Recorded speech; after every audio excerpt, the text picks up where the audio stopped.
I'm Corbett Wall with USDA Market News, here with your weekly feeder and stocker cattle market summary for the week ending August the 1st, where you had calves and yearlings selling fully $7 to $10 higher.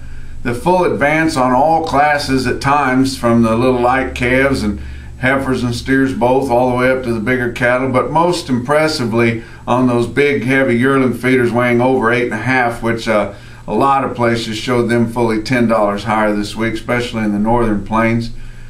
But the market really come out of the gate strong this week. Early on Monday, we knew it would because of last week's sharply higher fed cattle market, which was gained about as much ground in one bite as we could ever remember that did.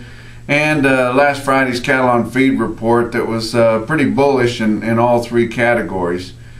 But still slow trading just because there's not a lot of numbers out there. Receipts are really light, and that's limiting the more trade going on because there's just not very many numbers showing up.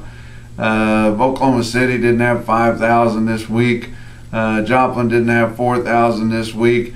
A lot of your northern plains sales are shut down, going on a kind of a suspended schedule because there's just not enough cattle to really hold a sale. And a lot of times this time of year, I always look forward to saying that when the runs get light and everything, that cattle movement was mostly towards the shade. But not this year, because we've been relatively mild and unseasonably cool in most all your major trade areas.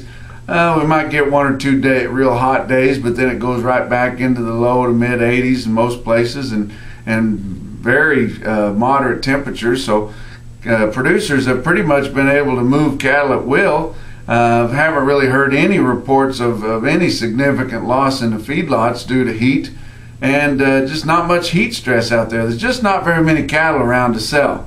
Most all your producers that have a television or a radio or have access to a market paper or internet or something, they knew how wild these prices were. They wanted to take advantage of them before they went away, and they pulled the plug on their calves a long time ago. Either held them or hauled them into the sale or contracted them. But not many cattle left for current delivery for sure. Not a lot of cattle left for fall delivery. Most of your calves have already been sold for fall. And but the buyers are still aggressively out there looking for more and more. But the numbers are so tight and demand is so good, we've even got dairymen taking advantage of this market. And especially on slaughter cows, because slaughter cows are at all-time record highs and really selling well, and then that includes your dairy slaughter cows, which a lot of times sell better than your beef slaughter cows. But even on your dairy cross calves. And this week I noticed on the Superior Video Royale 2014, which was partly broadcast out of Winnemucca, Nevada the last 2 days there. But on that video, you had your Arch Diamond Dairy out of that booming dairy industry in eastern New Mexico and some of my old stomping grounds down there by Portales. They had a load of steer calves. Now they're out of their Holstein cows and Angus bulls. Current delivery to weigh 500 pounds at $307. And then they had 3 more loads sold right after that, spread out between November, December, January. And same kind of deal there to weigh 480 pounds at $306. And that might not sound like a booming record price, but that's on dairy cross half Holstein calves.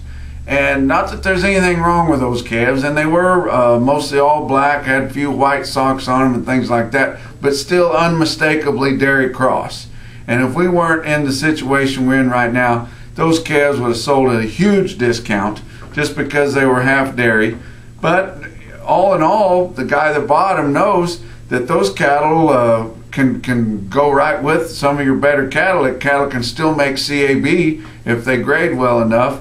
But another thing is those calves have been shut up since birth and getting a pretty significant growing ration, so they're sure not going to be thin or in empty weighing condition. They're going to have some flesh on them when they come. But the buyers just want numbers. Head counts is all that matters. Not a lot of problem there about quality or condition, but whenever they do see it, they'll give even more. This Thursday at Valentine, Nebraska, which posts a lot of our big prices whenever they do hold a sale, but they've gone to a every other week or every 3-week schedule here in the last few months. But this Thursday and Valentine, they had a 207 head string of fancy steers, and they were non-hormone treated NHTC cattle and off grass, weighing 737, bringing 276. Then last Friday here at Fort Pierre, South Dakota, they had a big sale there, and a lot of big yearlings off grass and in a good condition. They had over 900 head weighing in that 900 to 1,000 pound range on steers, averaged 952 at 227.05. But fat cattle was a little bit of a struggle this week. Didn't get anything going at all until Friday. Packers just thought they ought to be able to get cattle bought cheaper, and by all rights they should have, because the board was down mid to late week pretty hard, and the board sitting at an $8 to $9 discount to last week's cash market.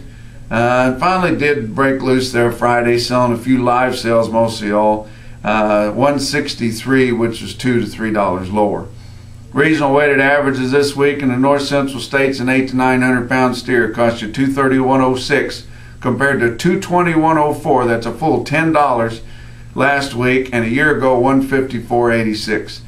Down in the south central states, 7 to 8 weight steer cost you $226.84 compared to $218.56 last week and $151.56 a year ago. Down in the southeast, a 5 to 6 weight crossbred steer on order cost you $240.59 compared to $230.270 last week and $151.79 a year ago. That wraps up your National Feeder and Stocker Cattle Market Summary for this week. Check out our website for more market information at marketnews.usda.gov. And from the Regional Market News Office in St. Joe, Missouri, we'll talk to you next week.